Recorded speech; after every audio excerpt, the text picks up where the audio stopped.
Il y a une catégorie des filles qui menacent carrément leurs copains en disant que il y a plusieurs mecs qui me courent après, j'ai plusieurs dragueurs riches et je suis jolie, je suis toute belle et fraîche et il y a plusieurs personnes qui me côtoient et on en passe.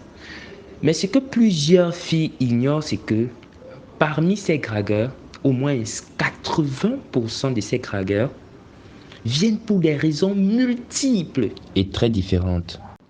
Comme je disais, 80% de ces dragueurs-là viennent pour des raisons multiples. Et les 20 autres dragueurs qui viennent pour des raisons un peu différentes, mais sincères. La majorité les 80% des dragueurs que vous dites qui sont beaux, riches et ainsi de suite, la majorité d'eux viennent pour vous passer le temps. D'autres viennent pour s'amuser, d'autres viennent pour tester le territoire, d'autres viennent pour rendre les ex jalouses, d'autres viennent pour le sexe, d'autres viennent juste parce que votre corps les intéresse en fait. Et les 20% qui restent, ceux-là ne sont pas très pimpants. Ils ne sont pas trop éloquents. Ils ne sont pas trop beaux. Ils ne sont pas un grand détail. Ils ne sont pas musclés. Ils ne sont pas intelligents. Bref, ceux-là ne sont pas à votre goût. Ils ne sont pas bons. Ils ne sont pas waouh.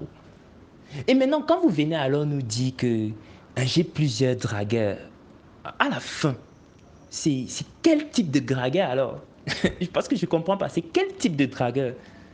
C'est les 20% qui sont sérieux mais qui ne sont pas à votre goût, ou c'est ces 80% qui sont beaux mais pas sérieux. Et pour couper court, c'est simplement pour dire que si vous avez quelqu'un actuellement dans votre vie qui vous respecte, qui vous aime et que vous ressentez au fond de votre cœur que le gars se donne les voies et moyens pour vous rendre bien, il faut le respecter, il faut lui donner sa place parce qu'il se bat pour vous. Et à chaque fois qu'il y a les discutes, ne commencez pas à vous vénérer. Ne commencez pas à dire comment vous êtes belle. Donc, à chaque fois que vous avez les discutes, au lieu de chercher à vous attribuer des qualités ou des valeurs que vous n'avez pas, essayez plutôt de régler le problème et de vous accorder. Parce que c'est quand ça chauffe dans un couple que le couple devient plus solide. Parce que rien ne prouve que votre prochain gars va se battre pour vous comme il le fait.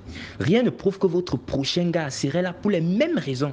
Ce qui m'a inspiré de vous dire tout ce que j'ai eu à dire au début, c'est parce que j'ai rencontré une connaissance, vraiment une fille que je voyais de loin, très jolie avant, disons 3 ans. Très très jolie, très belle. Elle était trop jolie vraiment. Mais aujourd'hui, j'ai vu cette fille et je ne l'ai presque pas reconnue. Elle a vraiment changé. Et ce que plusieurs filles oublient, c'est que votre beauté là, it's for a time, man. Et en tant que papa, en tant que papa que je suis, je pense que aucun parent n'aimerait voir sa fille vieillir sans avoir un homme à ses côtés. Et quand je parle d'homme, je ne parle pas de copain, je parle de son mari. Et je pense que c'est votre responsabilité en tant que femme ou en tant que fille de vous mettre avec celui que vous sentez être le plus sérieux, pas le plus beau. Bonne nuit. Goodbye. Bon les amis, j'espère que vous avez aimé cet audio WhatsApp. Si vous avez aimé, lâchez-moi un gros pouce bleu et dites-moi ce que vous en pensez. Est-ce que vous aimez ce type de vidéo? Alors j'attends vos commentaires. Abonnez-vous à activer la cloche de notification si ce n'est pas encore fait pour recevoir les vidéos qui arrivent. Goodbye.